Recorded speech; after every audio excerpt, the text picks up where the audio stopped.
The family of a woman set on fire allegedly by her boyfriend is now speaking out. They're sharing her story, hoping it will save others in abusive relationships. 36-year-old Vanessa Danielson died last week after police say her boyfriend, 32-year-old Wendell Faison, set her bed on fire while she was sleeping.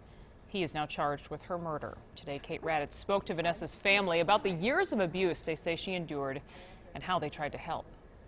She was a character. That's what I would say about her. Vanessa Danielson's mother, Wendy, remembers her daughter as outgoing and funny, but she also remembers the years of pain she went through emotionally and physically. She couldn't see the light at the end of the tunnel anywhere. That's Vanessa's younger sister, Natalie. The two, only separated by a year, were close.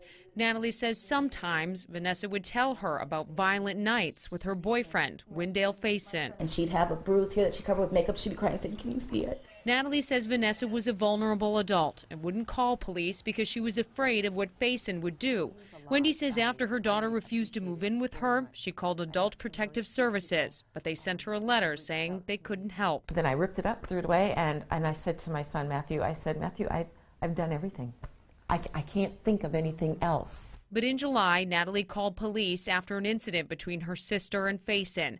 Faison would plead guilty to felony domestic assault, but he was let out of jail with a no-contact order. 2 months later, police say he lit Vanessa on fire at her northeast Minneapolis apartment. The police officer, he called me and said, he was like, "Why don't you come down here?" And I was like, "Well, I am here." And then I'm like, "Is she fine?" They were like, "Let's just come on."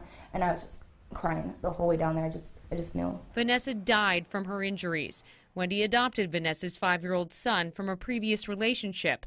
The family takes comfort in knowing Vanessa isn't in pain anymore, but they hope others struggling will get out before it's too late. It isn't just you, it's everybody that you know, your family.